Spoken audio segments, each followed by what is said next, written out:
Hola chicos, ¿qué tal?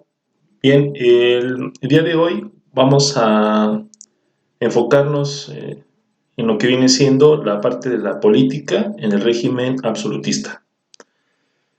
Si bien ya hemos estado viendo pues parte de algunos aspectos de este régimen, habíamos abordado primeramente lo que era la parte social, con lo que viene siendo pues las diversas jerarquías dentro del absolutismo.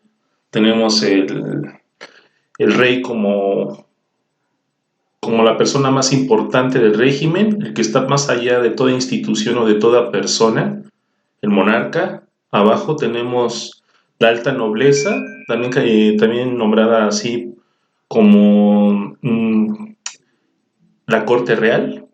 Tenemos abajo la nobleza en general, seguida del clero, es decir, la iglesia, y hasta abajo tenemos a la clase burguesa y lo que viene siendo el pueblo en general, desde campesinos, obreros, artesanos, panaderos, etcétera. Bien, eh, abordando el tema más directamente de política, cualquiera se podría preguntar qué fue lo que motivó que el poder se concentrara en una sola persona de tal manera. Tenemos que dicha decisión, pues evidentemente fue hecha por la iglesia. Tenemos que para el siglo, bueno, los siglos XVI, ¿sí? Todavía el siglo XV, las naciones europeas van a entrar en un completo caos. Y esto sobre todo se va a derivar de que la Inquisición había llegado a su punto límite de tolerancia. Primeramente habían mandado a torturar a la gente del pueblo, hombres, mujeres y niños de clases bajas, pero en un momento la iglesia se dio cuenta que era más rentable el hecho de juzgar a los nobles. ¿Por qué razón? Bien, en este sentido tenemos que cuando se acusaba a un noble, la iglesia para justificar que había tenido su merecido, aparte de torturarlo, la iglesia solicitaba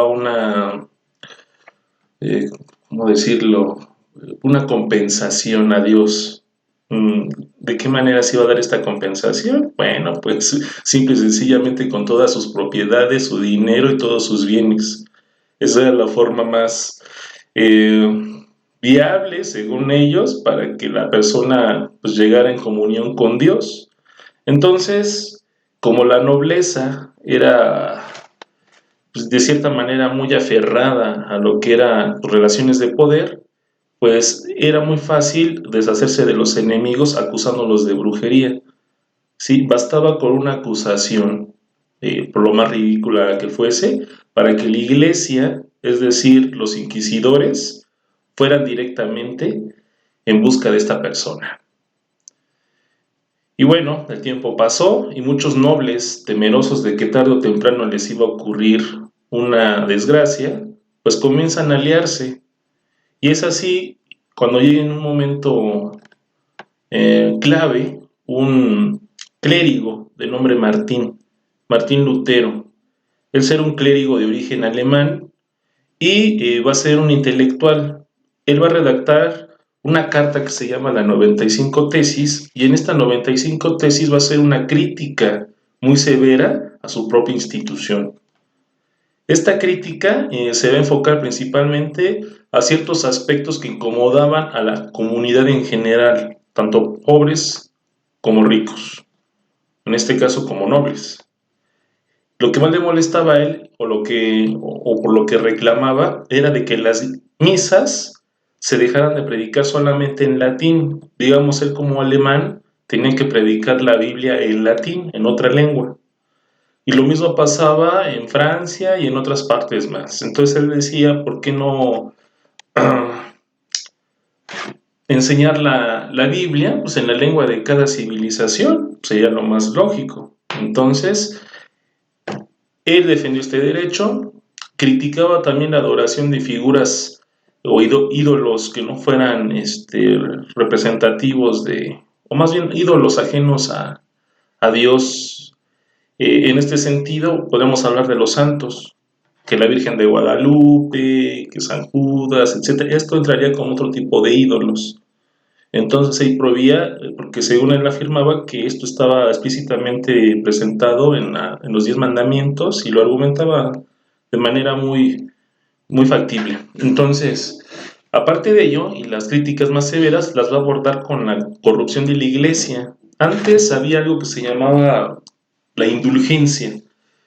Las indulgencias en aquellos tiempos era un papel que se daba a, a los pecadores, ¿sí? Como una forma de perdonar sus pecados. Es decir, cualquier persona se había hecho algo muy malo, iba a confesarse y el clérigo, por así decirlo, el padrecito, le ejercía un documento donde le perdonaba los pecados. Y obviamente esto no era gratis, estaba mucho dinero de por medio, ¿sí? Especialmente con los nobles. Entonces, la cuestión aquí fue de que él criticaba y afirmaba que ningún ser humano, ninguna persona tenía la capacidad de perdonar los pecados salvo Dios. Entonces, él acusó este tipo de práctica como una práctica corrupta de la iglesia. Criticó los abusos de la Inquisición, desde luego también como actos de corrupción porque no se investigaba adecuadamente. De hecho, la palabra Inquisición quiere decir investigación y los inquisidores se supone que eran los investigadores. Y bueno, sigue pasando el tiempo y ya que saca sus 95 tesis, lo más obvio era de que Martín Lutero terminara también torturado, sin embargo no fue así.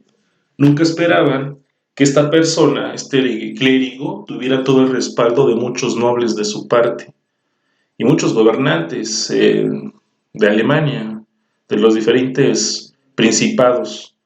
Entonces, al tener mucha influencia, no le fue fácil a la iglesia juzgarle y condenarlo a muerte. ¿Sí? Lejos de ello, pues tenemos que lo van a proteger. Mucha gente va a seguir la tendencia que va a marcar Martín Lutero en cuanto a lo que venía siendo hacer una nueva iglesia. La iglesia se va a dividir y lo que va a ocurrir después va a ser, para bien o para mal, pues un completo caos. ¿En qué sentido? La iglesia se va a dividir en dos partes. La primera, que se refiere a lo que viene siendo la iglesia conservadora, y la otra, que va a ser una iglesia que va a ser nombrada como protestante. Y bueno, así surge el protestantismo. El protestantismo se comenzó a difundir en Alemania, poco tiempo después fue llevado a Francia con Juan Calvino y eventualmente en el resto de Europa. El resultado de esto es de que los reinos van a iniciar las llamadas guerras de religión. Familias enteras reales se van a dividir porque unos estaban a favor del protestantismo y otros que eran conservadores. Va a iniciar guerras civiles, guerras muy sanguinarias, mucha sangre derramada. ¿Sí? Muchos proclamaron ese tipo de guerra como guerra santa, en el sentido de que la iglesia estaba colapsando completamente. Había una crisis de espiritualidad, por así decirlo. Entonces, finalmente tenemos que se van a prolongar las guerras bastante tiempo, más de lo que cualquier reino podía soportar. Incluso tenemos el caso de un monarca en Francia que con la finalidad de él, bueno, él era protestante y al final, pues al ver que la guerra se prolonga bastante tiempo, saca una célebre frase que dice, París bien vale una misa. Lo que quiere decir es de que, pues, ¿para qué pelearnos? Si, ok, quieren que seamos católicos o cristianos, tal cual, pues seamos. Y se acaba la guerra, punto, se acabó. En el mejor de los casos eso pasó en Francia, pero en otros pues tenemos que aquí la guerra se prolongó hasta que ambas partes estaban completamente desgastadas y miles de muertos. Y es aquí cuando la Iglesia va a tomar una decisión épica. La Iglesia buscaba restablecer el orden, pero al darse cuenta que no podía hacerlo, buscó a alguien que sí lo hiciera. Y la única persona con la capacidad y las cualidades suficientes de establecer un orden era el rey. Pero estos reyes tenían poder insuficiente para restablecer el orden. Entonces la Iglesia optó por ceder su poder a estos monarcas. Uno se preguntaría cómo se le hace para pasarle los poderes espirituales a una sola persona. Bueno, pues resulta que ellos encontraron la respuesta. La Iglesia sacó una teoría que se llamaba la teoría del origen divino de los reyes. En esta teoría se sostenía que los monarcas y todos sus linajes habían sido escogidos por Dios para gobernar a los hombres y por lo tanto eran representantes de Dios en persona en la tierra. Por lo tanto, la Iglesia respaldaba a los monarcas espiritualmente, pero al mismo tiempo el monarca estaba por encima de la misma Iglesia como institución. Y bueno, recapitulando, tenemos que el monarca tenía el poder militar, tenía el poder político y ahora tenía el poder espiritual. En pocas palabras, el monarca tenía el poder absoluto sobre toda institución o toda persona en su reino. De esta manera se crearon los gobernantes absolutistas. Cuando se logró establecer el orden a través de este procedimiento, la tendencia fue de que surgieron todas las monarquías absolutistas en toda Europa, con excepción de Inglaterra, que ya les había hecho mención anteriormente en el otro video. La cuestión aquí, bueno, me voy a concentrar en lo que viene siendo el linaje de la familia real de los franceses, el linaje de los Luises. Iniciaré con Luis XIII.